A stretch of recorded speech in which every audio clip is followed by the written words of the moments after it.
북한이 오늘 새벽 원산 부근에서 단거리 미사일 2발을 동해상으로 쏘았습니다. 합참은 발사체가 약 430km를 비행해 동해에 떨어졌다고 밝혔습니다.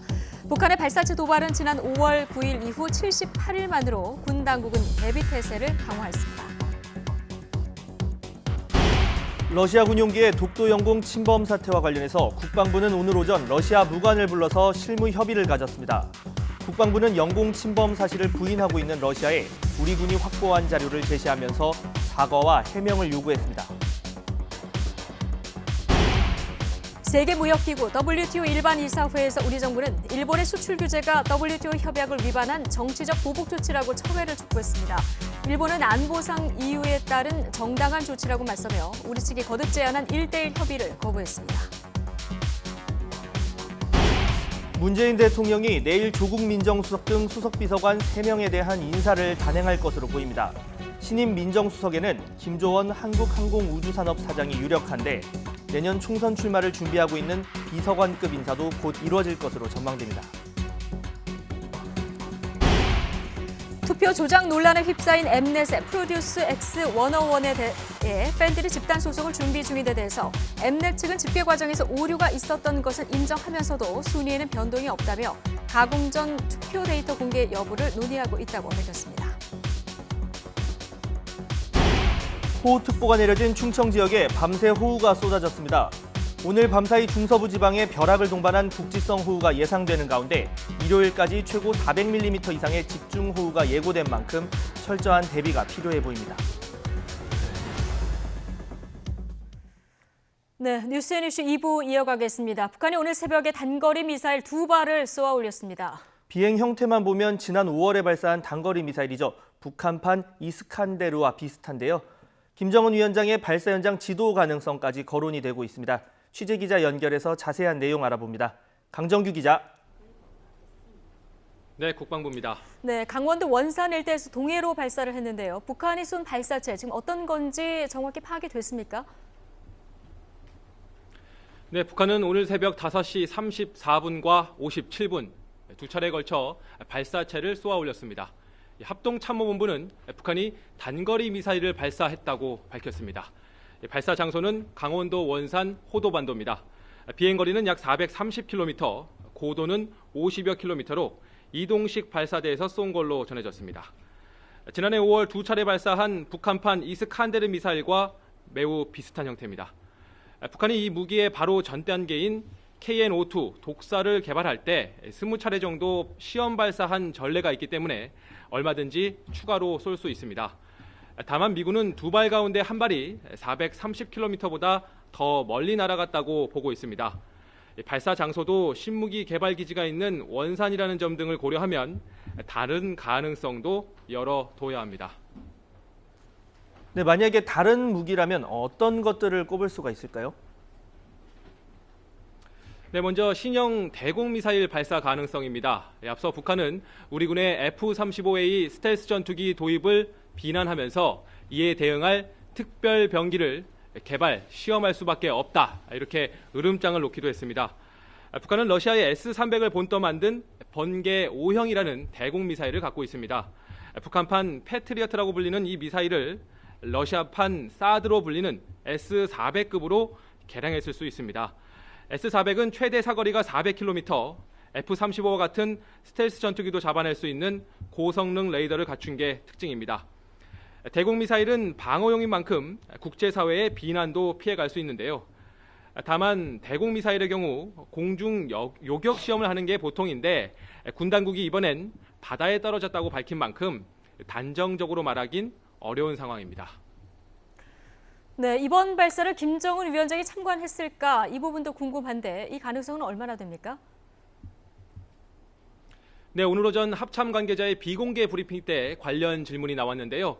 군 당국은 김정은 위원장이 원산 주변에 체류하며 공개 활동도 했던 만큼 관련 동향을 예의주시하고 있었다고 설명했습니다. 지난 23일 북한 매체를 통해 공개된 김 위원장의 신형 잠수함 시찰 일정을 말하는 건데요.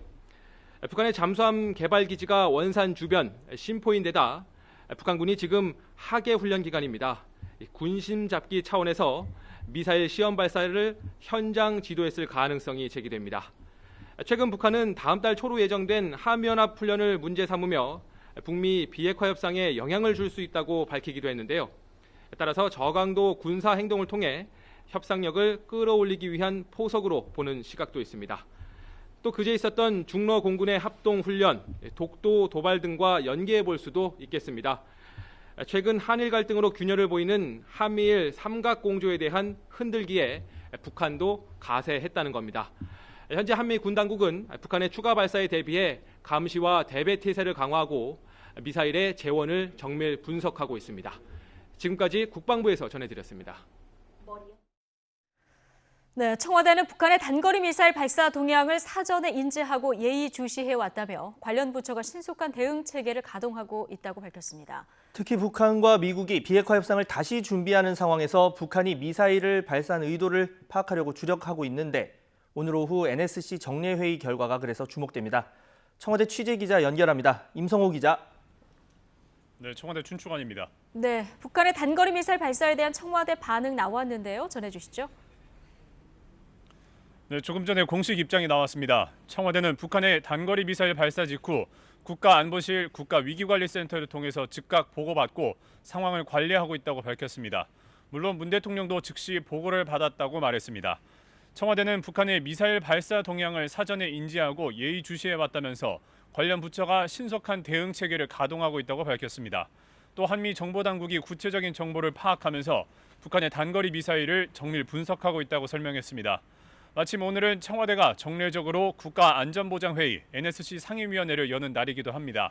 때문에 청와대는 오후 NSC 상임위에서 이번 북한의 미사일 발사에 대해서 논의할 거라고 덧붙였습니다. 청와대는 북한이 단거리 미사일을 발사한 배경을 분석하는 데 주력하고 있습니다. 특히 북미 비핵화 실무 협상이 아직 재개되지 않은 시점에서 북한이 78일 만에 단거리 미사일을 다시 발사한 점이 주목을 끌고 있습니다. 어제 정우영 국가안보실장과 존 볼턴 미 백악관 국가안보보좌관이 만난 자리에서도 북미 실무 협상이 조속히 재개돼 비핵화 대화가 실질적으로 진전돼야 한다는 데 의견을 같이 했습니다. 때문에 북한이 실무 협상을 재개하기 전에 유리한 환경을 조성하기 위한 목적이 있었을 거라는 해석도 나옵니다.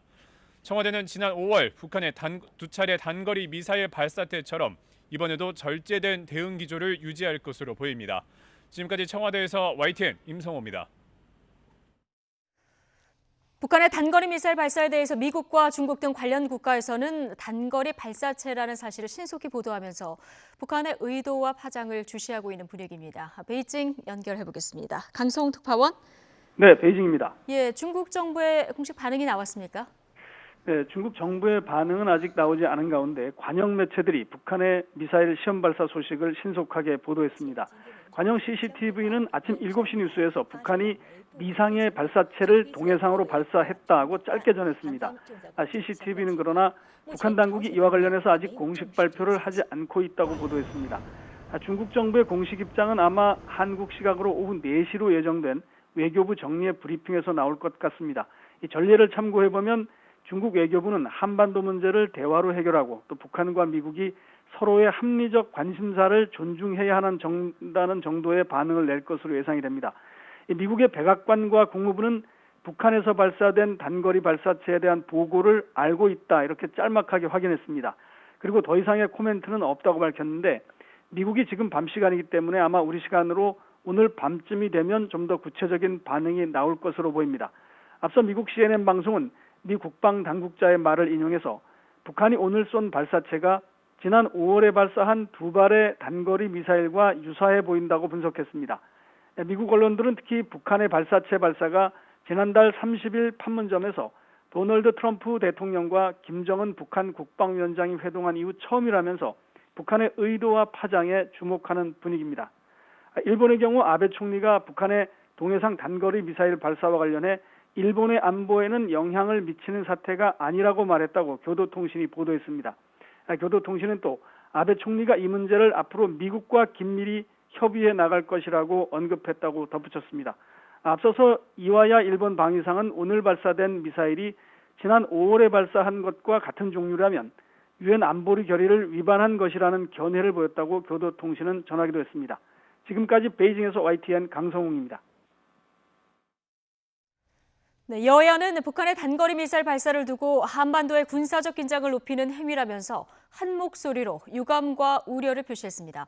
국가정보원은 조금 전부터 국회 정보위원회에 최근 체포된 북한 간첩 용의자와 관련된 보고를 하고 있는데 북한 미사일 관련 질의도 나올 전망입니다. 취재기자 연결해보겠습니다. 김주영 기자.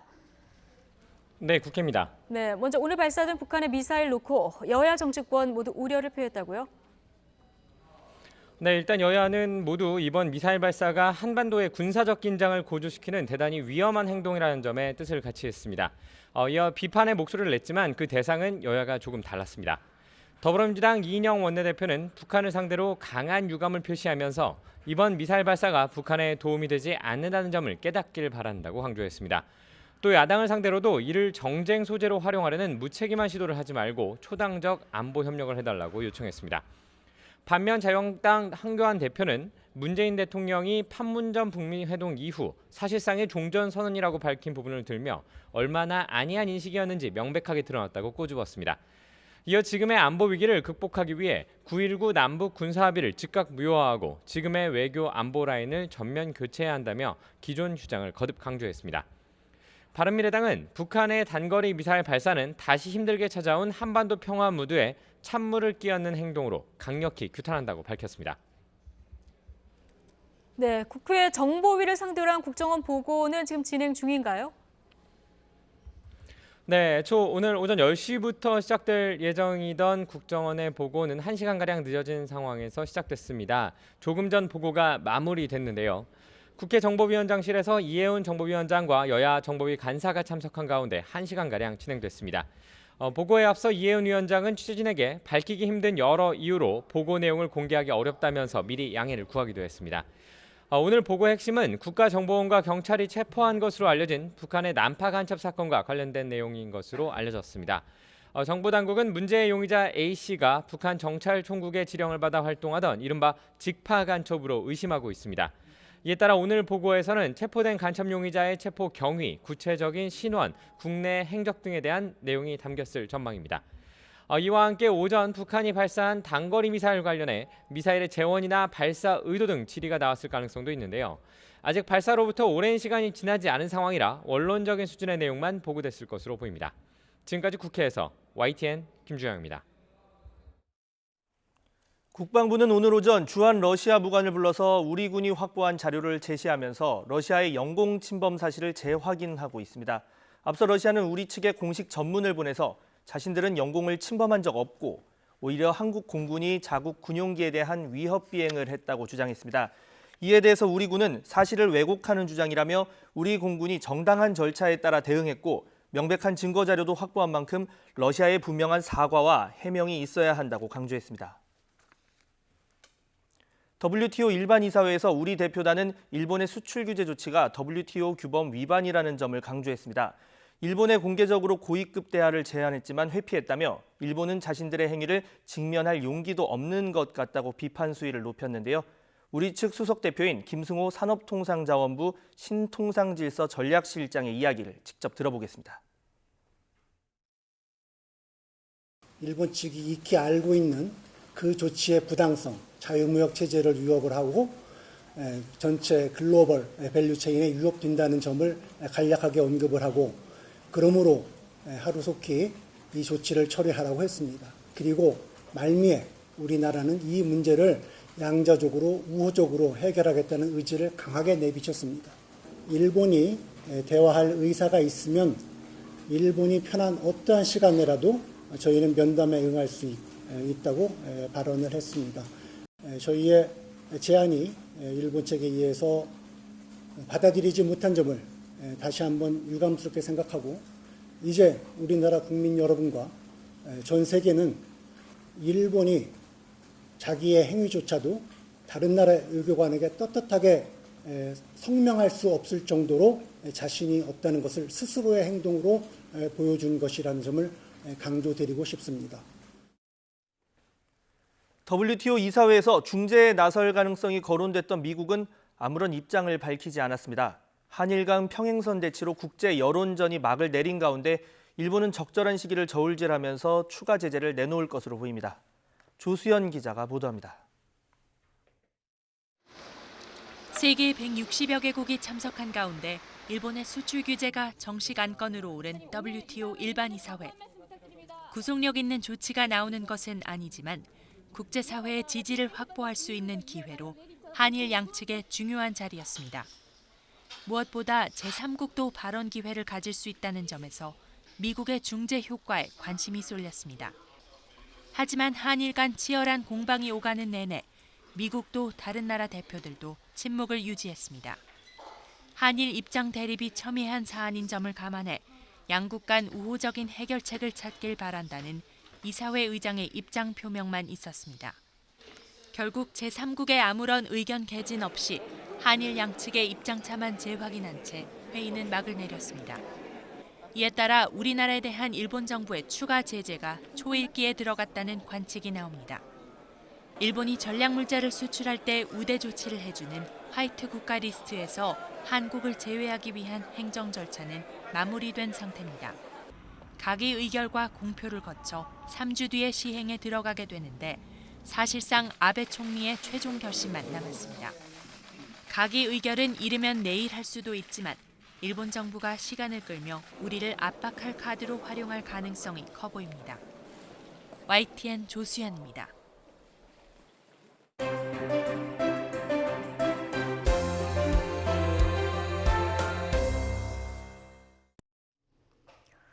네, 우리나라 영공을 침범한 러시아 군용기 사태. 어제 오전 청와대가 러시아 차석 무관의 말이라면서 기기 오작동이다. 깊은 유감을 러시아가 표명했다고 발표했습니다. 그런데 러시아는 해당 무관이 사과한 적 없다면서 이 윤도한 소통수석의 발표 내용을 또 부인했는데요. 자, 이 같은 혼선이 왜 빚어지고 있는지 두 분의 패널과 이야기 나눠보겠습니다. 최창렬 용인대 교수, 이종훈 정치평론가 두 분과 함께하겠습니다. 어서 오십시오. 안녕하세요. 안녕하세요. 자, 이종훈 평론가님, 어제 저희 시간에 굉장히 헷갈리는 상황이 펼쳐졌습니다. 청와대 발로 러시아가 기기 오작동이다. 그래서 이 유감을 표명한 것처럼 이제 속보가 전해졌는데요. 국회로 갔었더니 국회에서는 이게 또 의도된 침공이 있다 이런 정보 보고가 이루어지고 있는 이런 상황이었습니다. 그런데 오늘은 또 러시아 이 차석 무관이 나는 그런 얘기 한 적 없다 이렇게까지 좀 전해지고 있는 상황이라서요. 네. 이 상황을 좀 어떻게 이해를 하면 될까요? 그러니까 이제 윤도한 수석이 이제 거짓말을 했거나, 예. 아니면 러시아 측이 지금 이제 거짓말을 하고 있거나, 그러니까 진실 공방으로까지 지금 이제 양상이 지금 번지고 있는 그런 상황인데요. 네. 근데 우리 뭐 청와대 수석이 거짓말을 했을까요? 그렇죠. 그러니까 윤도한 수석이 이제 거짓말을 했을 가능성은 없는 거고. 뭐 이제 윤도한 수석의 이제 발표 내용과 또 어제 오후에 이제 그 러시아 국방부가 우리 국방부에 전한 입장이 이제 달리 지금 이제 나오는 거 아니겠습니까? 그리고 이제 최종적으로는 러시아 국방부의 의견을 이제 그 러시아 지금 대사관 쪽에서도 똑같이 이야기를 좀 하고 있단 말이에요. 자, 그런 점으로 볼 때 제 생각은 러시아 쪽에서도 좀 그 내부적으로 혼선이 좀 있었던 거 아닌가 싶어요. 러시아 내부에서도. 그러니까 아마 이 국방부 차원의 판단과 외교부 차원의 그 나라의 판단이 좀 달랐을 수 있는 것이고 또 뭐 거기 대통령의 또 판단도 또 거기 또 중요한 나라 아니겠습니까? 또 그래서 여러 가지가 좀 복합적으로 작용을 해서 최종적으로 입장이 정리가 돼서 지금 이제 러시아 쪽에서 영공 침범은 없었다라고 좀 얘기를 하는 것 같고요. 그 뭐 지금 차석 무관이 이야기했다라고 하는 기기 오작동이라고 하는 표현 같은 거 이런 거는 사실은 윤도한 수석이 만들어내기가 좀 힘든 그런 표현들 아니겠습니까? 그런 거고 또 이 차석 무관조차도 차석 무관 차원에서 이런 표현을 생각해내서 이야기를 했을 가능성은 상대적으로 좀 떨어진다. 그러니까 본국에서 뭔가 훈령을 받고 분명히 차석 무관도 이야기를 했을 가능성이 높기 때문에 러시아도 좀 왔다 갔다 이 한 부분은 측면이 있다. 앞으로 우리가 좀 규명을 좀 해야 되는데 사실은 규명하기가 좀 힘든 부분이 있는 거죠. 왜냐하면 러시아 정부 내에서 벌어진 일이기 때문에. 근데 어찌 됐건 뭐 우리는 뭐 공식 입장 그대로 계속 대처를 하는 수밖에 없다. 그러니까 영공 침범한 거는 엄연한 사실 아니겠습니까? 그 사실을 놓고 사실을 위주로 가지고 이제 러시아에 대응을 할 수밖에 없는 상황이 아닌가 이렇게 생각합니다. 근데 러시아는 지금 침범 안 했다. 오히려 우리 그 한국이 잘못 대응을 했다, 오버했다 이런 지금 적반하장의 태도를 취하고 있거든요. 근데 지금 뭐 미국에서도 러시아가 침공했다라는 얘기가 나오고 있어요. 지금 오늘 보니까 국방부 장관 후보자가 미 의회에서 그런 얘기를 했어요. 방금 보도 보니까. 그러니까 러시아가 영공을 침범한 건 분명한 증거가 있는 거니까 레이더 좌표도 있고. 예, 이건 뭐 증거 들이밀면 나중에 그건 다 뭐 전혀 밝혀질 수 있는 문제가 없는 건데 부분이니까요. 단지 러시아로서는 지금 앞서 잘 설명한 것처럼 입장이 계속 바뀌고 있잖아요. 예. 여기서 하나 규명할 건 있을 것 같아요. 어제 오전에 윤도한 수석이 그 발표를 했잖아요. 네. 그저께 러시아 무관이 이렇게 얘기했다. 기기 예. 오작동이다라고 그걸 얘기를 하면서 다음 날 오전에 발표한 거예요? 어제 오전에 발표했어요. 예. 그러니까 그저께 이제 국방부에서 그 얘기를 한 거고 그렇죠. 무관은. 근데 또 그저께 23일이죠. 23일 날 러시아 타스 통신을 통해서 또 자신의 그 러시아가 침공하지 않았다라고 또 발신을 했어요 또. 그러니까 이걸 알았는지 몰랐는지를 잘 모르겠고 일단 예. 우리 청와대에서 국방부는 이걸 알았는지 몰랐는지 이것도 좀 규명을 해야 될 것 같고요. 예. 또 이제 24일 날 어제 윤도한 수석이 발표할 그 시점, 그 전후가 정확히 어디가 전후인지 선후가 모르겠는데 러시아에서 이제 그 얘기를 한 거 아니에요? 러시아 대사관을 통해서 우리한테 전해온 거잖아요. 침공하지 않았다 이렇게 얘기를 했단 말이에요. 그러니까 제가 볼 때는 윤도한 수석이 그것을 알면서 그렇게 얘기했다고 볼 수는 없고, 예. 그러니까 정말 윤도한 수석은 침공하지 않았다는 얘기를 들은 거예요. 아니 그 이제 기기 오작동이다 말을 들은 거죠. 예. 무관한테 그죠. 그래서 네. 이제 어제 얘기를 한 거니까 예. 그걸 의심할 필요는 없을 것 같고 네. 분명히 러시아에서도 지금 입장이 오락가락하는 것 같아요. 무관도 어떤 형태로든 간에 본국에게 얘기를 듣고 이제 우리 국방부에 얘기를 했을 거고 그저께 예. 또 타스 통신은 타스 통신대로도 얘기를 하고 또 어제 러시아 또 러시아대로 침공한 적 없다고 얘기하고 이러다 보니까 네. 우리 내부의 문제라기보다는 사실은 그 러시아가 혼선을 빚고 있는 것 같고 예. 또 하나 문제는 단지 이제 국방부와 청와대가 어디까지 공유했는지 이런 것들은 아마 이제 국회에서 또 논란거리가 되긴 될 것 같아요. 예. 그러나 어쨌든 러시아가 알면서 기기 오작동으로 그렇게 된 것 같지는 않고 의도적으로 침범했다고 봐야 돼요. 그 조기경보 통제기가 독도 영공을 침범했는데 다른 비행기도 아니고 조기경보 통제기가 어떻게 그걸 침범할 수 예. 모르고 할 수는 없는 거기 때문에 분명한 정치적 의도나 군사적 의도는 있다고 보는 게 좀 예. 상식적인 것 같습니다. 예, 차석 무관이라고 하면 우리로 하면 대령쯤이라고 했는데 이걸 이제 러시아 공식 입장으로 자체 판단을 한 건지 이 부분도 좀 잘 앞으로 좀 밝혀져야 될 내용이고요. 지금 앞서 말씀하신 대로 러시아가 침범 부인 공식 입장을 오전에 이미 그 우리 국방부에 전달을 했고요. 지금 윤 수석은 오전 브리핑 내용을 보면 전날 이제 러시아 무관이 한 얘기를 한 거 아니겠습니까? 네. 이렇게 그런데 청와대 소통수석이 이걸 몰랐을 리는 없었을 것 같고 그러다 보니까 이게 오히려 그 외교 전략 아니었겠냐 이런 분석도 나오는데 네. 이런 분석은 어떻게 보십니까? 그러니까 뭐 전략이었는지 예. 아니면 이제 뭐 실수였는지는 모르겠어요. 그러니까 뭐 이제 지금 계속 나오듯이 그러니까 정부 내에서도 서로 좀 정보 소통이 제대로 안 되다 보니 예. 그러니까 상황이 계속 변하는 것이 충분히 좀 소통이 안 됐다. 뭐 이런 이제 얘기도 좀 있긴 합니다만 예. 우리는 일단 기준을 그러니까 팩트로 잡아가는 것이 맞다라고 좀 봐요. 그러니까 독도 영공을 침범한 것은 엄연한 사실이다라는 거죠. 이건 미국 쪽도 확인했지만 일본 쪽도 확인을 다 한 예. 겁니다. 레이더 좌표 이제 일본 쪽에도 다 찍혀 있고 우리 뭐 정부 쪽에서는 당연히 가지고 있는 것이고 자 이제 이러한 상황이라고 한다면 그러니까 이걸 기준으로 그 윤도한 수석의 그 브리핑도 해석을 하는 것이 맞다.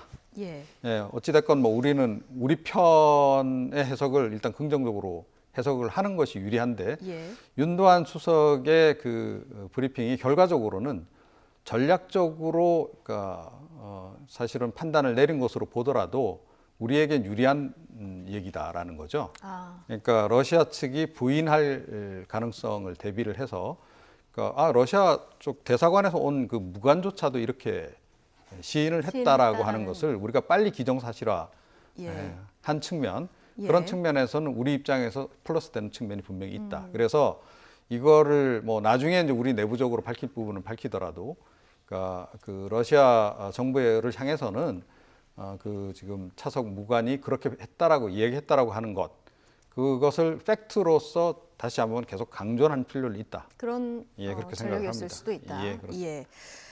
자, 이 상황을 정치권에서는 어떻게 보고 있을까요? 야당에서는 안보 무능이라면서 한 목소리로 청와대 대응을 비판했습니다. 기기 오작동이란 발표는 소도 웃고 갈 얘기라며 강한 어조로도 비판을 했는데요. 한국당과 바른미래당의 입장 함께 듣고 오시겠습니다.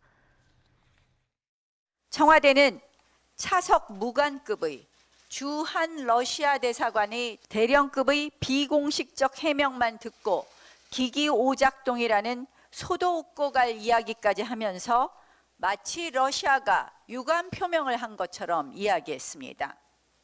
한마디로 영공 침범이라는 도저히 묵과할 수 없는 사태를 급급하게 덮겠다 이런 의도입니다. 그런데 어제 오후에 러시아는 국방부에서 공식적으로 입장을 발표했습니다. 영공을 침범한 적 없다.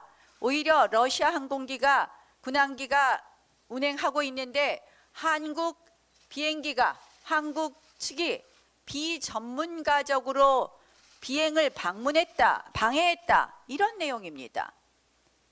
그런데도 불구하고 이 러시아 국방부 발표에 대해서는 그것은 진실이 아니라는 식으로 청와대는 계속해서 은폐합니다.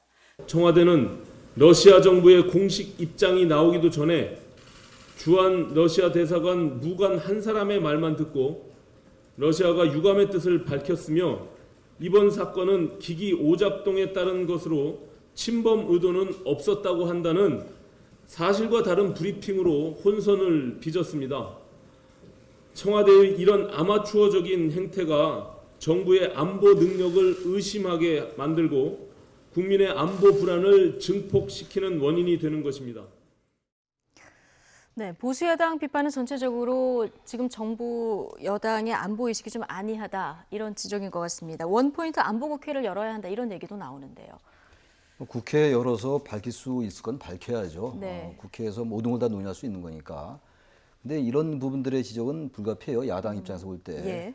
대령급의 인사가 말한 거를 이제 발표했다라고 야당이 비판하는 거잖아요. 그렇죠. 그게 러시아 정부의 공식 입장인 것처럼. 예. 그러나 우리 잠깐 얘기 나눈 것처럼 무관이 그렇게 입장을 얘기했는데 지금 우리 정부로서는 청와대로서는 그렇게 얘기할 수밖에 없죠. 왜냐하면 한일 갈등이 점점 확산되는 그런 분위기잖아요. 지금 게다가 이제 단순하게 수출 규제를 떠나가지고 안보 우방을 우리나라를 제외하려 하는 이런 상황이란 말이에요. 백색 국가에서 네. 일본이 우리를 제외하려는 상황이기 때문에 대단히 어려운 상황이잖아요. 근데 그렇죠. 여기 이제 중국과 러시아의 특히 러시아의 그 영공 침범이라는 게 처음이라는 거 아닙니까? 군용기가 영공 침범한 게. 예. 우리도 또 거기에 이제 응사를 했고 경고 사격을 했고 이런 상황 속에서 러시아 무관이 얘기를 했기 때문에 청와대로서는 그걸 당연히 얘기하는 게 맞죠.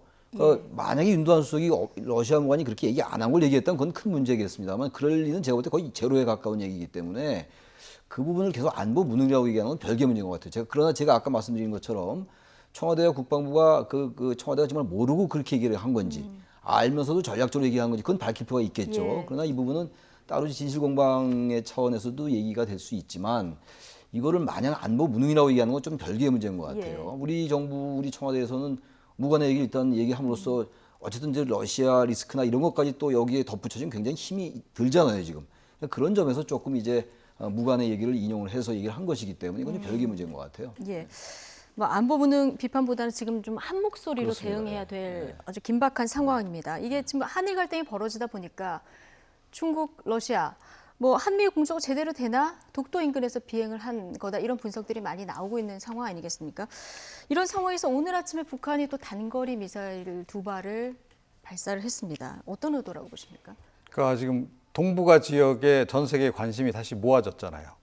이런 기회를 놓칠 수가 없는 거죠. 특히 이제 미국, 입장에서? 미국이 지금 러시아 그 군용기의 그 독도 영공 침범으로 해서 미국도 긴장을 하고 있는 상황이란 말이죠. 자, 이런 상황이라고 한다면 이제 그 김정은 위원장 입장에서는 그냥 넘기기 아까운 기회였을 것이다라고 저는 생각을 합니다. 그래서 지난 23일에 이제 그 잠수함도 건조하고 있는 거 뭐 공개를 하고 그러지 않았어요. 그러니까 결국은 이제 그 북미 실무 협상 전에 최대한 이제 협상력을 좀 끌어올리려고 하는 그런 전략으로 좀 읽히는데 오늘 이제 이 미사일인지 발사체인지 좀 이따 이제 규명이 되겠습니다만 제가 보기엔 지난번에 그 발사한 그 러시아 그 이스칸데르급 그 단거리 미사일 가능성이 높다고 봐요. 어찌 됐건 이 저강도 도발인 거죠. 그러니까 미국이 굉장히 그 민감하게 받아들일 수 있는 장거리 미사일을 실험한다거나 그건 아니지 않습니까? 그러니까 이번에도 이제 그런 식의 저강도 도발을 통해서 협상력을 끌어올리려고 하는 그런 그 전략이 아닌가 이렇게 생각을 합니다. 네, 어쨌든 이런 상황에서 야당은 안보 무능을 지적을 하고 있고 한일 갈등 계기로 여당에서는 지금 친일 프레임을 계속 강조를 하고 있는 이런 상황입니다. 외풍은 잇따르고 있고 정치권에서는 상호 유리한 쪽으로 이제 해석하려는 이런 프레임 공방이 지금 벌어지고 있는데 이거는 어떻게 보십니까? 글쎄요, 지금 이런 상황 속에서 상황을 친일 반일 프레임으로 보면 안 될 것 같아요. 지금 일본의 저런 수출 규제 그리고 이제 백색 국가에서 우리를 제외하려는 움직임 이런 것들은 뭐 대단히 다양한 이런 이제 목적이 깔려 있겠죠. 근데 그러나 이건 순전히 제 개인적인 생각인데 현재 문재인 정권이 진보적인 정권이잖아요. 아주 단순화시켜서 얘기한다면. 근데 지금 문재인 정권 들어선 다음에 남북 간의 협력이 그래도 과거에 비해서는 월등하게 되고 있는 상황이고 북미 간에도 지금 적대 관계가 해소되고 있는 이런 상황이에요. 단지 지금 이제 남북 협상이 좀 지지부진하고 있지만 근데 이런 상황 속에서 일본으로 볼 때는 북한 변수가 사라진 거예요, 사실은. 북풍은 과거에 우리나라 권위주의 정권만 활용했던 것이 아니라 일본도 대단히 많이 활용했어요. 2017년도에도 일본이 그 국내 문제로 지지율이 막 떨어질 때 아베가 중의원 선거였어요. 그때도 북풍 가지고 그때 2017년도에 한창 미사일 발사할 때였거든요. 북한이 재미를 좀 봤고 일본 입장에서 볼 때, 일본 그 자민당 입장에서 볼 때. 근데 지금 말씀드린 것처럼 북미 간의 관계도 그렇고 남북 간의 관계도 그렇고 과거 같지 않다 이런 얘기입니다. 그러니까 북한 변수, 다시 말하면 북풍이 거의 사라지고 있어요. 그렇다면 우리나라에 좀 보수 정권이 들어서서 저의 추론이에요, 이거는. 남북 간의 긴장이 좀 고조될 수 있죠, 그럼. 그렇게 된다면 일본의 속내가 그렇다. 속내가 그렇지 않을까. 그렇게 된다면 북한의 리스크가 다시 부각되고 북한 변수가 부각되면서 일본이 바라는 평화헌법 개정에 대한 명분이 생길 수가 있어요. 명분이 생기고 존재감도 높일 수 있고. 그래서 근데 그럼 현재 정권을 약화시키기 위해서 선거에서 떨어뜨려야 될 거 아닙니까? 그럼 경제가 어려우면 선거에서 어려워지겠죠. 수출 규제하고 그럼 경제 어려워지겠죠, 우리나라 경제가. 그럼 논리적으로 치밀성이 맞아 떨어져요. 저는 상당히 여러 가지 원인이 있습니다만 그 동북아 지형을 흔들려 하는 것도 있고 기저에는 그런 생각이 깔려 있는 것 같아요. 그렇다면 우리가 여야가 뭐 친일 반일 프레임 가지고 선거에 유리하게 활용하려는 게 정치 집단으로서는 불가피하다 하더라도요. 그런 걸 간파한다면 그래서 제 추론이 맞는지 모르겠어요. 그런 일각의 분석도 있는 것 같은데 그렇다면 적어도 이거는 객관적으로 정부의 잘못된 거 대응을 비판할 수 있어요. 정교하게 이렇게 하면 안 된다라고. 그러나 지금 야당 특히 한국당의 지적은 비판이라기보다는 마치 기다렸다는 듯이 비난으로 가는 게 아닌가라는 생각이 좀 들어서 정쟁에 가깝다. 이럴 때는 다른 것과 안보나 이런 문제 특히 이 일본은 우리를 어쨌든 잠재적인 적국으로 생각하는 면도 있는 것 같고 제 개인적인 생각으로는 그렇다면 이럴 때는 좀 흔히들 하는 말로 좀 초당적 대처가 좀 필요하다는 생각이 들어요. 비판할 때 하더라도. 그러니까 지금 상황이 심상치 않아서 일본이 화이트리스트에서 배제하는 의견을 청취하는 기간도 지금 끝났고요. 곧 시행이 될 수도 있는 상황인데 일본 수출 규제 조치가 계속되는 상황에서 어제 WTO 일반이사회가 굉장히 주목이 됐었거든요. 일본 전략은 지금 눈 감고 귀 닫고 이런 전략인 것 같습니다. 네, 그렇습니다. 그러니까 뭐 어찌됐건 이번 뭐 참여연 선거 결과도 아베 총리 입장에서는 뭐 그렇게 나쁘지 않은 결과가 나왔다라고 이제 생각을 분명히 할 거고요. 그러니까 이 기조대로 당분간 가는 것이 본인도 이 정권을 유지하는 길인 동시에 그다음에 이제 뭐 그 일본 내 그 여론을 불만이 있는 여론을 좀 잠재우는 역할도 할 것이다라는 그런 생각을 갖는 것 같고 그리고 좀 더 장기적인 그런 플랜도 역시 좀 작동을 하는 것 같아요. 그래서 어찌됐건 한국 경제가 그 일본 경제를 좀 추월할지도 모르는 그런 그 상황에 대한 그런 것을 미리 선제적으로 조금 이제 제압을 해놓겠다. 그런 의도도 분명히 좀 있는 것으로 보이기 때문에 그러니까 뭐 제가 보기에는 그 화이트 리스트에서 제외하는 조치 막 그대로 거기까지는 진행을 할 거다. 거기까지 진행을 시켜놓고 그 다음에는 좀 한숨 돌릴 가능성이 없잖아 있다라고 좀 봐요. 그 상황에서는 아마 이제 미국하고 좀 조율을 좀 더 거칠 것 같고 우리하고도 대화에 나서더라도 그때가 될 가능성이 높지 않나 이렇게 생각을 하고요. 그러니까 우리는 그럼 어떻게 해야 되느냐?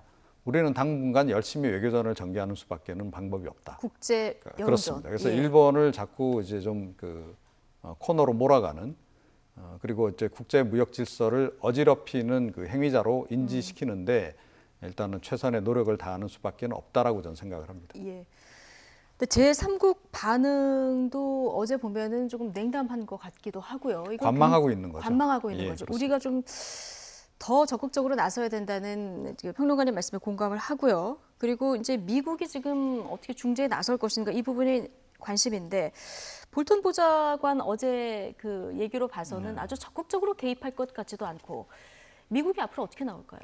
미국이나 뭐 우리나라나 다 국익이 제일 우선 아니겠어요?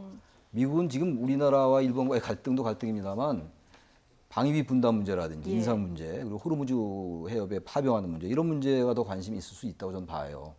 일부 미국으로서는 또 이 한미일과 이 북중러가 이 신냉정구도라고 얘기하는데 한일과 동맹관계를 유지하되 한국과 일본이 뭐 그럴 리도 없지만 아주 찰떡같이 가까운 것도 바라지 않을 겁니다. 네. 미국으로서는 적당히 가깝고 적당히 먼 관계. 이게 미국이 바라는 가장 좋은 한일 관계일 거예요. 근데 이게 아직은 이게 관망하고 있는 거죠. 예. 이 관계가 한일 관계가 지나치게 이제 적대적으로 하면 이건 미국으로서 대단히 어려워지는 거란 말이에요. 사실 미국 기업도 무슨 서한을 보냈다는 거 아니에요? 인텔 뭐 이런 그 기업들이 자신들 반도체를 이제 비싸지니까 가격이 그런 것들까지는 아직은 감내할 수 있는 거니까 그래서 아직은 볼턴이 우리나라에 와서 볼턴 보좌관이 와서 그 말한 게 대단히 추상적이고 원론적이에요. 한일 문제에 대해서. 우리는 그 이상의 것을 바라는 거거든요. 예. 미국이 더 적극 개입해서 일본을 좀 제재해달라 이런 건데 그건 미국으로서는 아직은 양쪽을 다 적당히 이제 관망하고 있는 거죠. 그래서 그 시간이 좀 지난 다음에 미국의 입장이 더 분명해질 것 같다는 생각이 듭니다. 미국은 또 미국의 속내가 그렇습니다. 있을 테니까요. 어쨌든 이 한일 갈등과 관련해서 연일 일본을 넘어서자 이 극일 메시지를 강조하고 있는 청와대. 어제 키워드는 거북선이었다는 얘기가 있는데요. 어제 문 대통령이 부산의 한 맛집을 찾았는데요. 공교롭게도 식당 이름이 거북선이었습니다. 여러 의미를 부여하는 해석들도 나오고 있는데요. 차현주 앵커의 앵커 리포트 보고 오시겠습니다. 어제 정의용 국가안보실장과 존 볼턴 보좌관이 만난 자리. 한미 안보수장 사이에 놓인 거북선 한 척이 눈길을 끕니다. 두 사람은 임진왜란 승전을 상징하는 이 거북선을 사이에 두고 대화를 나눴는데요. 면담을 위해서 따로 준비한 건 아니고 원래 이 자리에 장식으로 이렇게 놓여 있었다고 합니다. 그런데 우연일까요? 마침 문 대통령이 어제 식사를 한 식당의 이름도 거북선 횟집이었습니다. 문 대통령과 전국 시도지사들이 부산을 찾아서 이곳에서 오찬 간담회를 했습니다. 동행했던 고민정 청와대 대변인이 간담회 마치고 간 식당이 마침이라는 말과 함께 SNS에 올린 사진인데 간판이 거북선 횟집이죠. 강기정 정무수석도 역시 이 횟집에서 찍은 사진을 SNS에 올렸습니다. 문 대통령은 식당에서 부산에서 유명한 집이니까 오해 없길 바란다. 지난번에 전남 가서 거북선 12척 얘기했더니 너무 비장하게 받아들였더라라고 말했다고 합니다. 당시 거북선 12척 발언 다시 들어보시죠. 전남은 충무공 이수신 장군의 호국 정신이 서린 곳입니다. 전남의 국민들이 이수신 장군과 함께 불과 12척의 배로 나라를 지켜냈습니다. 문 대통령의 거북선 12척 발언 워낙 주목을 받았었는데요. 한반도 정세가 심상치 않은 상황에서 잇따라 등장한 거북선. 문 대통령은 오해 없기를 바란다고 했지만 여러 가지 해석이 나오고 있습니다. 네, 거북선 횟집에서 어제 문재인 대통령이 소재 국산화를 강조했다고 하고요. 어제 볼턴 보좌관하고 정의원 안보실장 만나는 그 뒤로도 거북선이 놓여 있었거든요. 이렇다 보니까 자연스럽게 어제 키워드가 거북선이 됐습니다. 예, 그러게요. 지난번에 이제 조금 전에 이제 그 발언 내용 보셨습니다만 이제 전남에 이제 행사 있을 때 가셔서 하셨던 그 발언까지 다 이제 묶어져서 이제 거북선 마케팅 하는 거 아니냐, 뭐 이제 이런 얘기까지 지금 이제 나오고 있는 건데요. 저는 이 부분은 역시 정치적인 의도가 좀 있는 것으로 좀 봅니다. 그러니까 문재인 대통령이 시도지사 그 협의회 그 어떤 그 행사에 간 것도 그렇고, 그리고 이제 식사 장소를 부산에 뭐 유명한 횟집이 한둘이 아니지 않습니까? 예. 굳이 뭐 거북선 혹시 가보셨습니까? 거북선 굉장히 저는 유명한 그 집은 안 가봤습니다만, 예. 그 근처에는 이제 여러 번 갔었는데요. 그러니까 제 말씀이 이제 그 얘기인 겁니다. 그러니까 식당이 거기만 있는 것도 아닌데 이제 굳이 그쪽을 택한 것은 역시 좀 이제 그 최근에 한일 갈등하고 좀 관련이 좀 깊다라고 저는 생각이 들고요. 그런데 사실은 이 지금 보수 야당들이 이런 점들을 놓치지 않고 오히려 정치적으로 대응을 하는 것이 훨씬 더 저는 유리할 거다라고 저는 생각이 되는데, 그러니까 이 공격의 방향을 좀 자꾸 잘못 잡고 있는 것 같아요. 그러니까 조금 전에 이제 그 윤도한 수석 관련해서 자유한국당 나경원 원내대표와 오신환 그 이제 원내대표 발언 내용도 봤는데, 이분들 얘기를 잘 들어보면 윤도한 수석이 결국 거짓말한 것처럼 이렇게 얘기를 한단 말이에요. 그러니까 그래서는 안 되는 거죠. 윤도한 수석이 거짓말을 했겠습니까? 거짓말했을 리도 없고, 그러니까 오히려 비판의 화살은 그러니까 러시아 쪽에서 왜 이 엄연히 영공 침범을 해놓고 딴소리냐라고 그쪽을 꾸짖어야 맞는 거고, 이 한일 갈등 관련해서도 처음부터 사실은 일본의 태도부터 문제를 먼저 삼았어야 되는 것이죠. 그런데 자꾸 그런 지점을 놓치고 있는 것 같아요. 그래서 이분들이 전략적으로 뭔가 판단을 좀 잘못하는 건지 아니면 뭐가 중요한지를 잘 모르는 건지 좀 이렇게 제가 보기에도 좀 납득이 안 가는 그런 대목들이 좀 많다. 자, 그래서 그러니까 친일 반일 프레임 같은 경우도 그렇고, 그러니까 지금 청와대나 그 지금 여당이 내년 총선을 의식해서 의도적으로 내놓는 발언 또는 행보들에 대해서 비판하는 거하고, 그 다음에 이제 그 주변 강대국들이 우리에게 무리하게 지금 이제 요구하고 있는 부분들에 대해서 비판하고 있는 이런 부분들을 선을 잘 갈라야 할 것이다라고 저는 생각을 해요. 그 선을 잘못 가르게 되면 자꾸 그 외세를 도와주는 그런 그 어떤 그 정파로 인지가 될 수밖에 없다. 이렇게 생각합니다. 분명한 건 지금 화면에서 보는 거북선 횟집은 유명세를 탔다는 거. 그렇습니다. 예. 결과적으로 그렇게 됐고요. 어제 이거 하나만 질문하고 다음 주제로 넘어가겠습니다. 제1야당의 대변인 민경욱 대변인 어제 일본 대사관 앞에서 1인 시위를 벌였는데요. 들고 있는 팻말을 보면은 독도는 우리 땅을 강조하고 싶었던 것 같고요. SNS에 쓴 글을 보면 앞에 일본에 대한 비판을 상당히 강하게 한 다음에 저희가 이제 다 X자로 가렸습니다만은 뒤에 보면은 또 문재인 대통령 친일 얘기를 합니다. 또 그 메시지의 방점이 어디에 있는 겁니까? 전 특별한 방향성을 잘 해석을 못 하겠어요. 이제 그 민경욱 대변인이 최근에 이른바 뭐 친일 반일 프레임의 관점에서 너무 한국당이 친일적으로 하는 거 아니냐 이런 이제 비판들이 있었단 말이에요. 이른바 프레임 전쟁 같은 게 좀 있었어요. 그런 부분들을 의식했던 것 같긴 한데 진정성을 가지고 저런 SNS를 얘기해야 될 것 같아요. 일본에 대해서 저렇게 그야말로 막말에 가까운 얘기를 하면 그게 도움이 되겠습니까? 오히려 일본을 도와주는 격이 될 수밖에 없죠. 저는 그래서 이런 부분도 한국당이 지금 현재 한일 갈등의 본질이 뭐고 우리가 지금 이 동북아 안보 지형에서 얼마나 상당히 어려운 상황이다라는 걸 인식한다면 저런 행동을 좀 하기 어려울 것 같고 저는 그래서 민경욱 대변인이 공당의 대변인으로서 적절치 못하다 저런 말은 저런 모습들은 그리고 국익에도 도움되지 않는다고 생각해요. 민경욱 대변인이 뭐 게다가 대통령에 대해서 또 저런 얘기를 하고 이렇게 된다는 거는 전혀 도움이 안 되고 또 하나 문제가 지금 한일 간의 문제에 그 기저에 깔린 걸 좀 한국당이 놓치고 있는 거예요 지금. 제가 아까 잠깐 좀 장황하게 말씀드렸습니다만 일본은 이런 여러 가지 좀 엉망으로 만들어가지고 오히려 일본의 국익에 도움이 되려 하는 거거든요. 그렇다면 적어도 한국당이 민주당이나 여권에 대해서 대처하는 게 잘 부실해 보일 때 비판하거나 대안을 제시하는 건 좋은데 그게 아니라 전체적으로 일본은 두둔하는 건 아닙니다만 일본에 대한 건 너무 발언의 강도가 낮아요. 그리고 거기에 대응한 정부의 대처가 좀 미흡한 게 있겠죠. 근데 그걸 너무 과도하게 부각시킨다 이런 얘기예요. 그러다 보니까 오히려 이번에 뭐 지지율 오늘 뭐 그 얘기 할지 안 할지 모르겠는데 보니까 민주당이 좀 올랐더라고요. 그러니까 그런 부분들도 한국당이 이럴 땐 정말 국익을 앞장서는 그게 보수 정당의 가장 본래 모습 아니겠습니까? 국익을 먼저 생각해야 된다. 그런 지적을 안 할 수가 없습니다. 제가 보기에는요. 그러니까 일본의 의도를 잘못 읽는다라기보다는 국민 정서를 지금 잘 못 읽는 것 같아요. 국민 정서를 잘 못 읽는 것 같다. 이 부분을 공감해야 지금 박스권에 갇혀 있는 지지율이 올라갈 것이다. 그러니까 이 지금 정부 여당이 이 친일 프레임을 걸어서 지금 자유한국당이 지금 여러 가지로 불리해지는 게 아니고요. 그러니까 국민 정서가 그러니까 어찌됐건 보수 진보를 떠나서 일본에 대해서는 이번에 강하게 좀 대처를 해야 된다라는 그런 여론이 있는 겁니다. 그런데 그러니까 그것에 잘 부응을 못하기 때문에 지금 발생하는 문제다. 자, 그래서 하태경과 민경욱을 딱 비교하면 답이 나오는 거 아닌가 저는 그렇게 생각을 해요. 최근에 하태경 의원이 그 일련의 행보를 해서 오히려 국민들 사이에서는 인지도가 훨씬 더 높아졌을 것이다. 저는 그렇게 생각합니다. 알겠습니다. 자, 지금 계속 예의를 나눈 민경욱 대변인 포함해서 한국당에서 줄기차게 사퇴하라 요구했었던 조국 청와대 민정수석이 이제 자리에서 물러날 것 같습니다. 법무부 장관 임명이 유력하고 이제 발표만 남았다 이런 얘기가 나오는데요. 조 수석의 행보에 정치권도 주목하고 있습니다. 영상으로 먼저 보고 오겠습니다. 문재인 대통령이 초대 민정수석으로 선택한 카드는 소장파학자 조국 서울대 교수였습니다.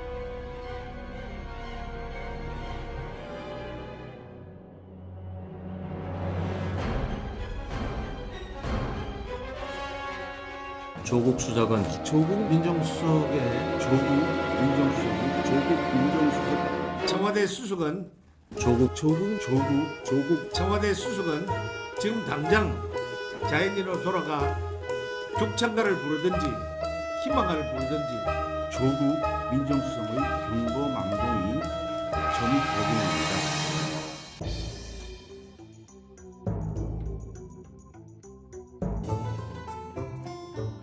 나는 아주 잘했다고 생각합니다. 일각 왜냐하면 아무도 안 하잖아요.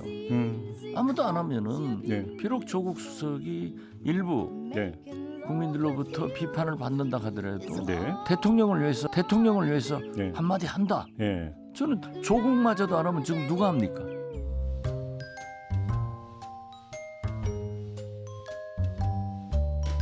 지금 정부 차원에서 할 수 있는 개혁들은 거의 상당히 다 했다고 생각합니다.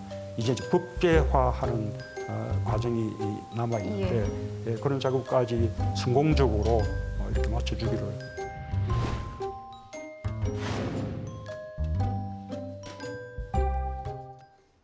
네, 최장 문재인 대통령 측이 조국 민정수석 이제 법무장관을 예약했다 이렇게 보는 게 조금 거의 더 뭐 힘이 실리죠. 확실시 예. 되는 것 같아요. 발표만 남았다 이런 얘기가 나옵니다. 지금 최근에 2, 3일 사이에는 거의 확실시 됐는데 그 전에도 예. 법무장관 될 가능성이 많다고 저는 생각했고 특히 문재인 대통령이 이제 취임 2주년 방송사와 대담할 때 그런 얘기를 내비쳤잖아요. 법제화가 필요하다. 검찰 개혁에 국회가 성안하는 거지만 결국은 법제화의 작업이 남아 있기 때문에 뭐 조국 수석 법무장관 시키겠다는 얘기로 해석될 수 있는 부분이었으니까.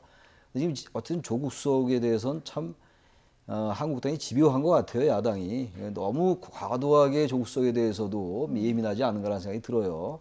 SNS 활동 저는 글쎄요, 민정수석으로서 왜 그런 말을 계속 하느냐라고 또 야당에서 비판할 수 있지만 그 비판의 도가 너무 높은 것 같고 제가 아까도 잠깐 말씀드렸다시피 조국 수석의 발언이 중요한 게 아니라 발언한 내용, 지금 현재 한일 갈등 이런 것들에 대해서 천착하지 않고 왜 자꾸만 조국 수석이 말을 왜 민정수석이 이런 말 하느냐 안 하냐 가지고 얘기하니까 조국 수석에 대한 그 인지도가 더 높아져요. 그 여권에서 당연히 어차피 이제 예정된 길이고 그러다 보니까 또 야당은 더욱더 조국 수석을 더 견제하는 것 같고 저는 그래서 한국당이 이런 데서 좀 이렇게 초월해서 국정이 무엇이 중요하고 무엇을 비판할 것인가 그리고 특히 이럴 때는 말이죠. 오히려 정부의 이런 여러 가지 대응에 대해서 힘도 좀 주고 이러면 새로운 변화의 야당의 모습을 보일 수가 있을 텐데 조국 수석에 관련된 것도 마찬가지예요. 조국 수석이 잘하는 것도 좀 한편으로 두둔하면서 그러나 너무 심하게 말이 많냐 이렇게 가야 되는데 오로지 민정수석으로서 왜 잘못했냐 이렇게 가니까 오히려 여권으로서는 그렇게 나쁘지 않을 것 같아요. 뭐 야당이 이런 반발을 뭐 모르지는 않을 텐데 그렇습니다. 그래도 임명을 강행하려고 한다는 것은 이제 검찰 개혁 완수 이 부분에 대한 대통령 의지가 굉장히 강하기 때문이다 이런 분석이 많은데 자 정치권에서는요 조 수석이 앞으로 이제 법무장관뿐이 아니라 총선에 나올 거란 얘기도 나옵니다. 정치 구단으로 불리고 있는 민주평화당 박지원 의원의 전망인데요. 민주당 최재성 의원은 이건 가능하지 않은 전망이다 이렇게 또 선을 긋고 있습니다. 함께 들어보시겠습니다. 법무장관 갑니다. 120% 갑니다. 120%? 제가 간다면 가요. 저는 지금 이 일본 문제에 대해서 이렇게 강하게 얘기를 함으로써 대한민국 국민들에게 인지도가 가장 높아졌어요. 저는 이런 식으로 나가면은 대통령 후보도 가능하다 이렇게 봅니다. 만약에 3개월 전 1월 15일까지 이 사법계획 패스트트랙이 표결이 된다고 하면은 저는 총선 나올 겁니다. 박지원 의원께서 정치 구단이라고 하셨는데 10단이 못 되는 이유예요. 지금 법무부 장관을 하고 2월 달쯤에 2월 말에 나와서 총선 출마할 것이다. 이거는 상식적으로 5개월 근무하고 나오는 거거든요. 그게 이제 가능하겠습니까? 현실화되기 어려운 것이다. 이렇게 생각이 들고요. 박지원 의원은 법무장관하고 여기서 사법개혁이 어느 정도 내년 초에 완수가 되면 총선에 나갈 수도 있다. 대권까지 갈 수도 있다고 하는데 최재성 의원은 바로 그래서 박지원 의원은 10단까지 못 간다 이렇게 받아치고 있거든요. 네. 이 전망 어떻게 보십니까? 저는 사실은 조국 민정수석을 법무부 장관으로 보내는 것에 반대입니다. 반대다? 그러니까 이 얘기는 결국 지금 어찌됐건 보수 야당들하고 싸우자는 얘기밖에 안 된다라고 저는 봐요. 아마 이렇게 되면 공수처 법안이라든가 검경 수사권 조정 기타 그와 관련한 입법 자체가 근원적으로 어려워질 수도 있다. 오히려 더 힘들어질 것이다. 이렇게 보시는 거군요. 이렇게 되면 자유한국당 입장에서는 그야말로 배수진을 치지 않을 수 없는 상황이 돼버리는 거죠. 그러니까 안 그래도 지금 조국 민정수석 관련해서 청와대 근무하는 내내 인사검증 관련해서 논란이 있지 않았습니까? 자, 그럼에도 불구하고 이렇게 법무부 장관을 임명한다. 인사청문회 제가 보기에는 이건 하나마나 결과는 뻔하다라고 보거든요. 예. 인사청문 경과보고서 채택 안 될 겁니다. 그러면 문재인 대통령은 다시 한번 또 임명 강행을 해야 해요. 예. 자, 이런 상황으로 가는 것이 과연 지금 이제 현재 국면에서 맞느냐. 그러니까 예. 물론 이제 그 정부 여당 입장에서 또 청와대나 더불어민주당 입장에서 내년 총선만을 생각한다면 이런 식으로 계속 몰아붙이기를 해서 이 기세를 가지고 총선 승리를 거머쥘 수는 있을 거다라고 보는데 근데 이런 국면으로 계속 가게 되면 그야말로 협치의 그 근처에도 가기 좀 힘들어지는 예. 상황이 올 수도 있다라고 저는 보고요. 예. 자, 그렇다면 이랬을 때 전국이 굉장히 파행적으로 계속 갈 수밖에 없는 상황이 되는 거죠. 그러니까 지난 몇 개월 동안도 지금 뭐 국회 본회의도 못 열고 지금 뭐 법안 몇 개도 지금 처리를 못한 거 아니겠습니까? 그러니까 공수처 법안 그 스스로도 좀 굉장히 달성하기가 어려워질 뿐만 아니라 나머지 그 민생 법안들도 아마 이렇게 되면 다 그러니까 국회에서 통과시키기가 어려워지는 상황으로 갈 수밖에 없을 거다라고 저는 봐요. 그래서 이거는 좀 문재인 대통령이 좀 결단을 내리셔야 될 사안이 아닌가 그렇게 생각합니다. 총선과 대권 이 내년 총선에 나갈 수 있다 없다 이 가능성은 어떻게? 그러니까 만약에 법무부 장관으로 이번에 만약에 지명이 안 된다 그러면 총선 차출 가능성이 굉장히 높아지겠죠. 그러니까 법무부 장관으로 가고 총선에 나올 가능성은 좀 떨어져요. 그거는 사실은 거죠? 바람직하지도 않고요. 바람직하지도 않고. 예, 그렇습니다. 알겠습니다. 지금 뭐 확실히 발표가 난 건 아니고 지금 뭐 확실시 된다까지 얘기가 나오고 있으니까요. 발표가 나는 거 좀 지켜보도록 하죠. 최창렬 용인대 교수, 이종훈 정치평론가 두 분과 함께했습니다. 고맙습니다. 고맙습니다.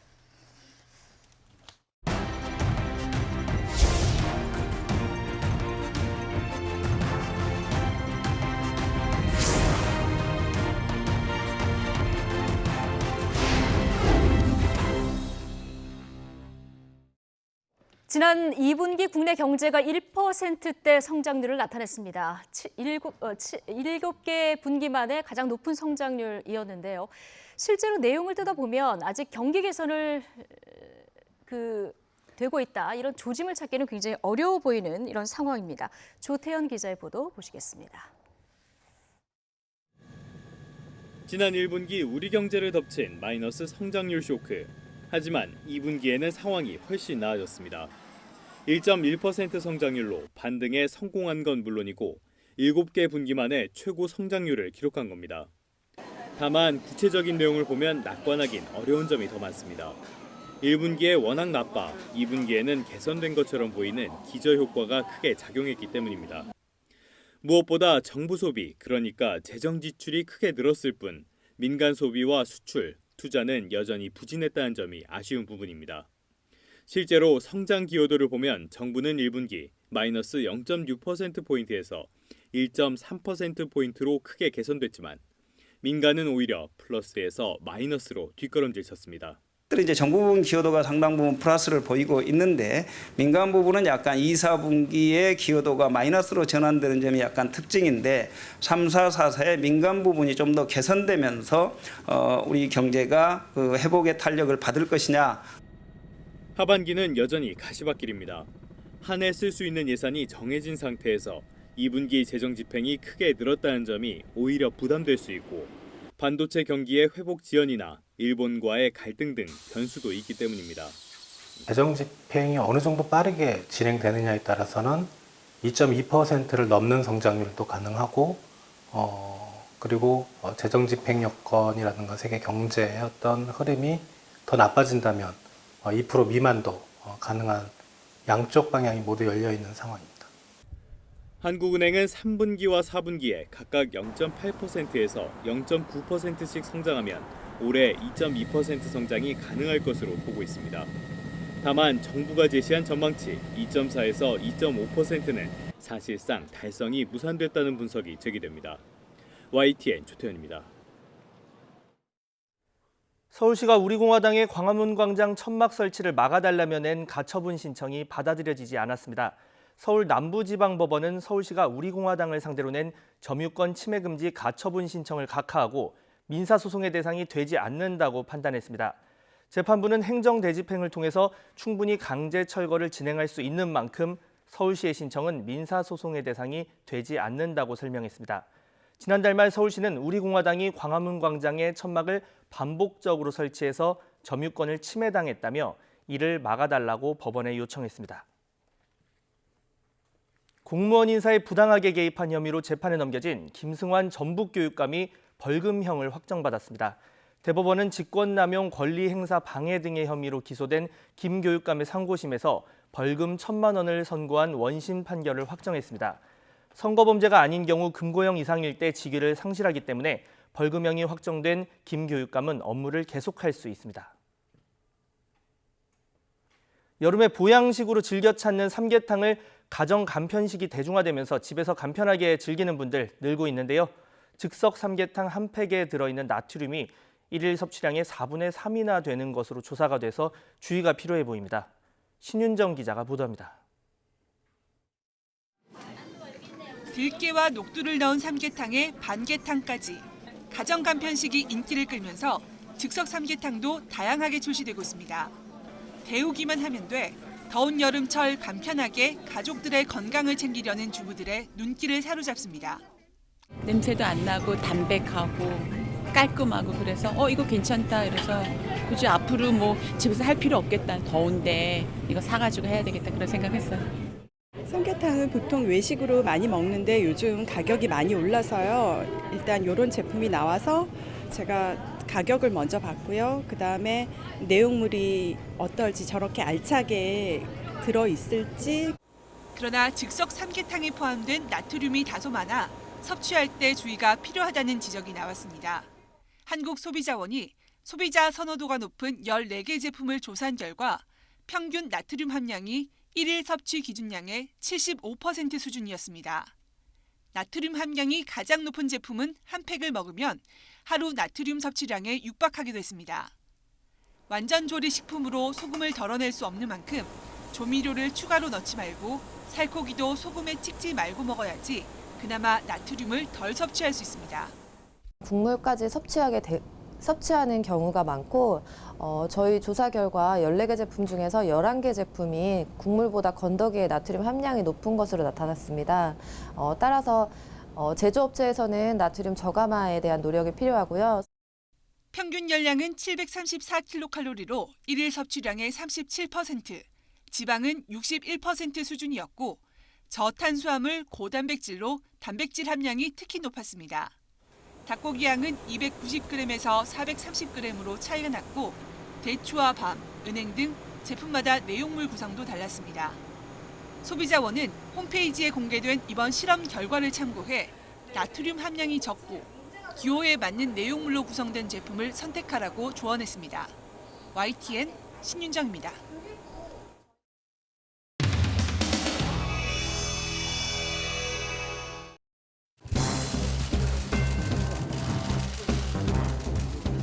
장재원의 일로 와보세요. 오늘 정계특위 소위원장 앞으로 소위원장 하실 분데 여기 옆에 앉으세요. 빨리 오세요.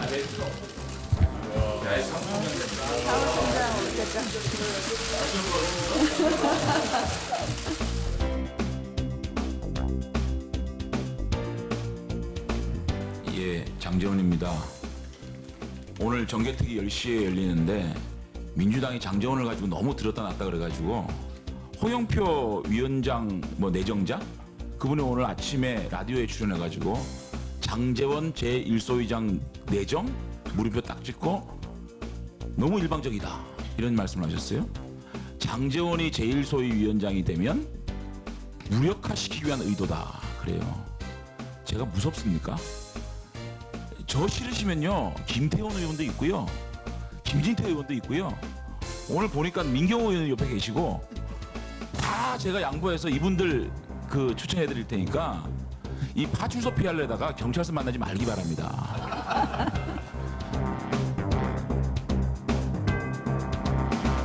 오늘은 제가 정치개혁특별위원회 위원장으로서 진행하는 마지막 전체회의입니다. 위원장 사임의건을 상정합니다. 위원장을 사임하고자 하는데 이의 없으십니까? 이의가 진짜 없으세요? 저 이의 있는 것 같아요. 이의 있으면 우리 장 간사님 이의가 없으면 가결되었음을 선포합니다. 더 추천을 받아서 위원장 선임을 하도록 하겠습니다. 적임자 추천해 주십시오. 집권 여당의 원내대표를 지내시고 작년에 제가 얘기를 간사를 할 때 자주 뵙고 엽죽고 또 의논을 드린 분인데 아주 저는 믿음이 가고 야당에 대한 포용력과 입장을 이해하고 계시는 민주당의 홍영표 의원님을 정개특위 위원장으로 추천하고 싶습니다. 이상입니다.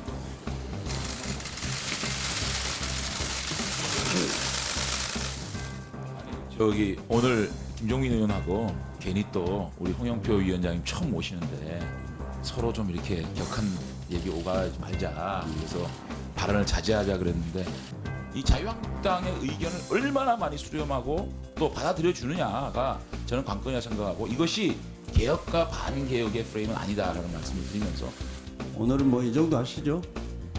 늘 말씀하신 내용에 대해서 잘 유념하겠습니다.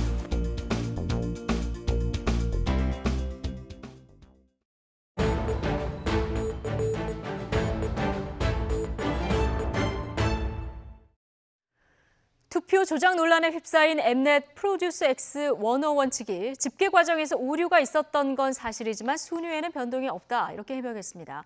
하지만 여전히 팬들의 의혹은 풀리지 않고 있는데요. 취재기자 연결해서 자세히 들어보겠습니다. 박석영 기자. 네, 문화부입니다. 네, 먼저 어쩌다가 이런 조작 의혹이 불거진 겁니까? 네, 지난 19일 엠넷 프로듀스 X101 파이널 생방송 무대가 진행됐습니다. 여기서 X1으로 데뷔할 11명의 멤버가 확정됐는데요. 이후 당락을 가른 유료 문자 투표가 조작됐다는 의혹이 온라인에서 확산했습니다. 준비한 화면을 보면서 좀 더 설명을 드리겠습니다. 지금 보고 계신 게 각 연습생 최종 득표수의 차이인데요.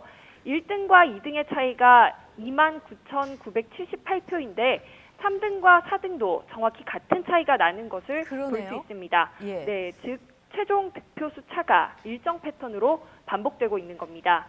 또 이 차이를 고정된 숫자 7,494.5로 나눠보니까 거의 딱 떨어졌습니다.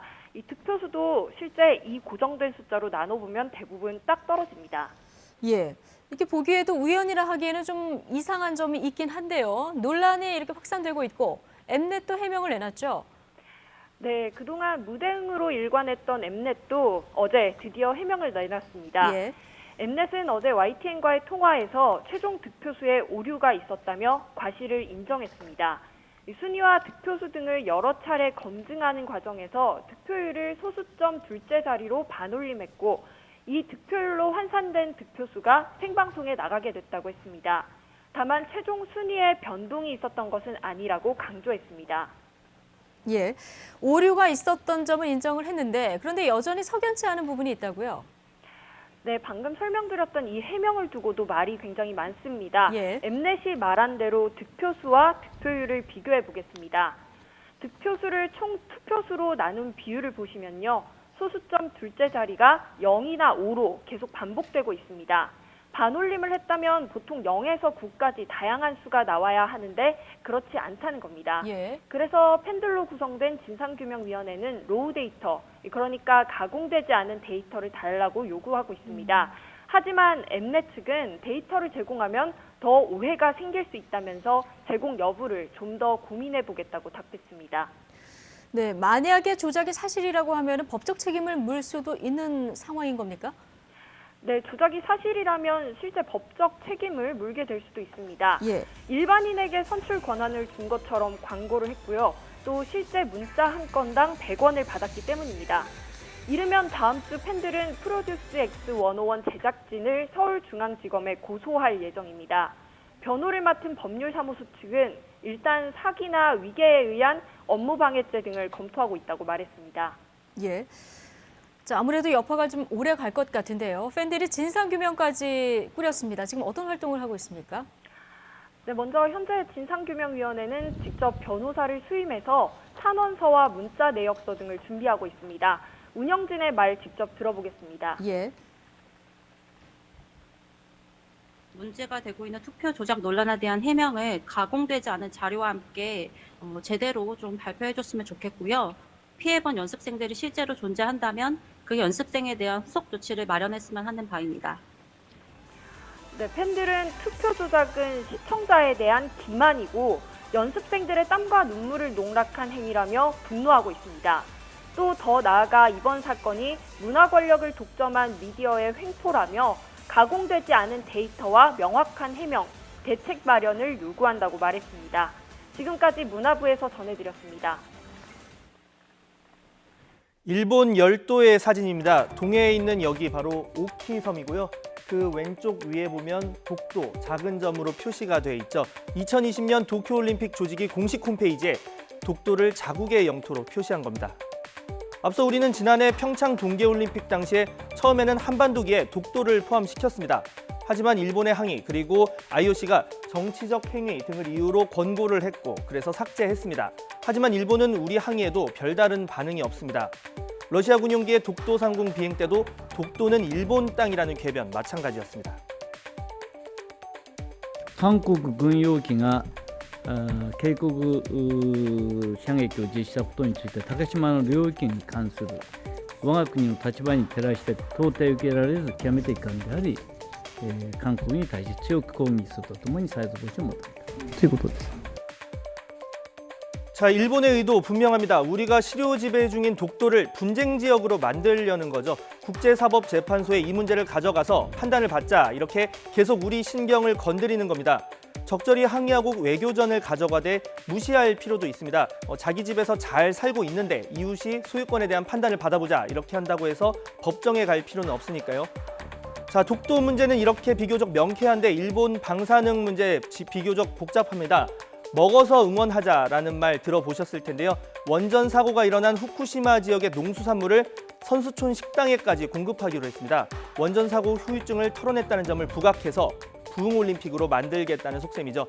조직위 측은 문제가 없다는데 실제로는 어떨까요? 네, 그래픽 보시죠.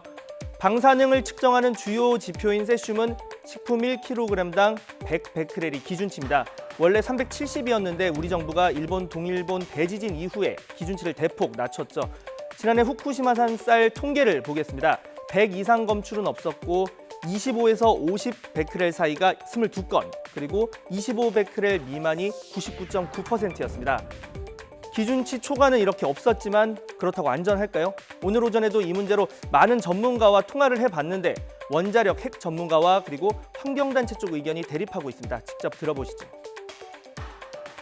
100베크렐이라는 숫자는 관리의 기준이지 유해성을 걱정하기 위한 기준이 아니라는 거예요. 유해성 기준에 적어도 10분의 1 내지 1000분의 1 정도로 낮은 영역에서 선택을 해요. 개인차가 굉장히 커요.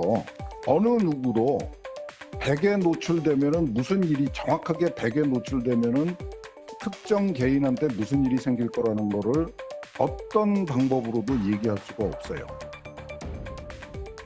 방사능 물질을 먹어버리면 그 방사능 물질이 굉장히 여러 가지거든요. 근데 그런 것 중에서 우리 몸에 들어와서 금방 나가는 것도 있지만 평생 몸속에서 안 나가버리는 것들도 있습니다. 근데 그 중에 우리는 세슘하고 요도만 측정을 하거든요. 측정이 편하니까. 그럼 나머지는 없다는 게 아니죠. 강화되기 전 기준치였던 370 베크렐 세슘이 포함된 식품 1kg을 먹으면 우리 몸에 미치는 영향, 엑스레이 한 번 찍을 때의 125분의 1 정도라는 식약처 통계도 있습니다. 하지만 얼마나 문제가 될까 안타깝게도 정답은 없습니다. 외부 피폭과 또 음식으로 생기는 체내 피폭이 차이가 있고 방사능이란 게 실험을 할 수도 없겠죠. 그래서 정확히 사람을 대상으로 실험을 해본 자료가 없기 때문입니다. 확실한 건 검출이 되는 것보다는 영이 몸에 해로울 확률이 낮다 이런 거가 되겠고요. 그렇다고 당장 기준치에 가까운 세슘이든 음식을 먹는다고 해서 바로 큰 문제가 발생한다 이렇게 단정하기도 어렵습니다. 문제는 일본의 태도인데요. 원산지가 현 단위로 구분된 가정용과 달리 식당이나 편의점 등에 납품되는 산업용 쌀은 국산인지 아니면 수입인지만 구분이 돼 있어서 후쿠시마산이 뭔지 따로 가리기가 쉽지가 않은 상황입니다. 지나치게 공포를 강조할 건 없지만 굳이 방사능이든 식재료를 먹을 의무는 우리에게 없는 만큼 꾸준히 수치를 확인할 필요는 있어 보입니다. 도널드 트럼프 미국 대통령의 러시아 스캔들을 수사했던 로버트 뮬러 전 특검이 의회 청문회에 나왔습니다. 뮬러 전 특검은 트럼프 대통령이 사법방해 혐의를 벗은 게 아니라면서 퇴임 후에 기소될 수도 있다고 말했습니다. 보도에 기정훈 기자입니다. 로버트 뮬러 전 특검이 미 하원 법사위와 정보위에 연달아 나와 증언했습니다. 그가 의회에 나와 공개 증언한 것은 이번이 처음이지만 그의 입장은 지난 3월 내놓은 수사 결과와 크게 다르지 않았습니다. 트럼프 대통령이 특검 수사를 방해했다는 사법 방해 혐의가 무죄로 결론난 게 아니라는 겁니다. The finding indicates that the president was not that the president was not exculpated for the acts that he allegedly committed. 퇴임 후에 기소될 수 있느냐는 질문에도 그렇다고 답했습니다. You believe that he committed, you could charge the President of the United States with obstruction of justice after he left office? Yes. 뮬러 특검은 트럼프 대통령이 범죄를 저질렀다는 결론을 내리지도 않지만 그렇다고 무죄로 하는 것도 아니라고 말했습니다. 여야는 대립했습니다. 민주당은 국가 배신이라며 트럼프 대통령을 비난했지만 공화당은 뮬러 전 특검이 공정하지 못했다고 몰아세웠습니다. Any attempt to obstruct justice is a serious crime. We saw overwhelming evidence of that as it relates to the president. I think it further underscores the urgent need to open an impeachment inquiry. I found Director Mueller intellectually disheveled, frequently confused, and highly evasive on basic questions about the activities of Russians and their commingling of interests with people associated with Democrats and the anti-Trump movement. 트럼프 대통령도 폭풍 트윗을 쏟아내며 역사상 최대의 마녀 사냥이라고 비난했습니다. 외신들은 이번에 새로 드러난 결정적인 한 방이 없었다면서 민주당 지도부도 반대하고 있는 탄핵까지 가기엔 동력이 부족할 것으로 내다봤습니다. YTN 기정훈입니다.